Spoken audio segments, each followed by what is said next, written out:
En juin 2022, Yael Braun-Pivet était entrée dans l'histoire en devenant, depuis 1958, la première femme à présider l'Assemblée nationale. En quelques mois, elle a été amenée à gérer un nombre important d'incidents. Certains ont émané pendant le débat sur la réforme des retraites. Incertain d'avoir une majorité et de pouvoir la faire passer par la voie classique, Elisabeth Borne et Emmanuel Macron ont pris la décision de dégainer l'article 49. 3. À la veille du vote de 2 motions de censure du gouvernement soumises aux députés, par le Rassemblement national pour l'une et par le groupe IO pour l'autre, prévu dans l'hémicycle ce lundi 20 mars, gala.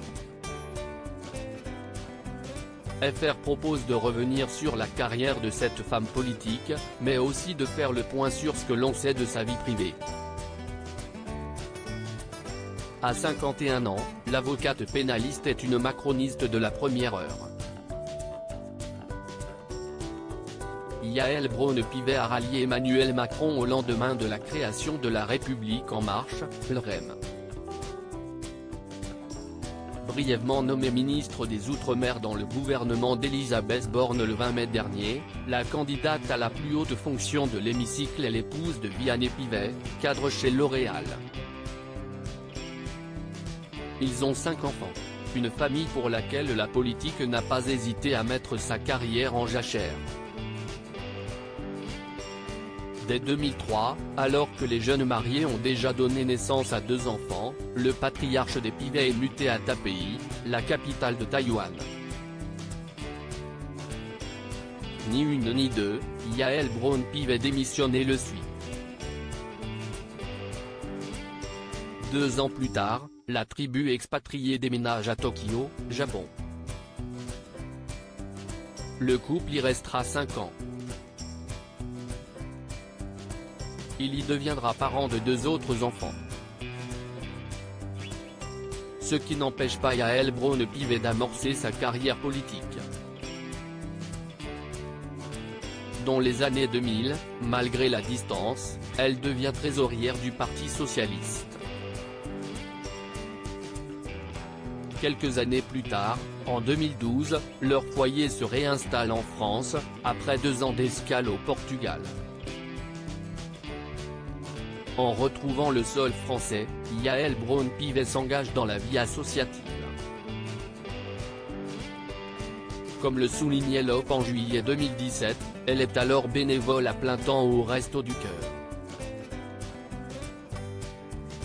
Après avoir dirigé le centre de Chanteloup-les-Vignes, elle gère la création d'un nouveau site à Sartrouville, toujours dans les Yvelines. Au même moment, Yael Braun-Pivet lance également le réseau Accès à la justice en collaboration avec le barreau. Il offre aux bénéficiaires des Restos du Cœur des consultations gratuites avec des avocats. Valérie Pécresse, Manuel Valls. Ces politiques qui ont changé de look pour une campagne. Une famille unie autour de Yael Braun-Pivet. L'élu de la Macronie a pris la fâcheuse habitude de sauter des repas en présidant la commission des lois sous le premier quinquennat d'Emmanuel Macron. Un rôle endossé pour la 2e fois seulement par une femme. Il n'empêche, elle tient bon, quitte à se surcharger de travail. 6 jours sur 7 à l'Assemblée nationale, le rythme n'est pas sans conséquence sur sa vie privée. La députée reconnaissait déjà ne plus voir ses 5 enfants à l'époque. Mais ça ne lui fait pas peur, l'union du clan Pivet semble indestructible. Ils me disent maman, tu t'es occupée de nous pendant des années. Vas-y, c'est super ce qui t'arrive, confie celle dont l'ascension ne fait que débuter. Crédit photo, Stéphane Le Mouton.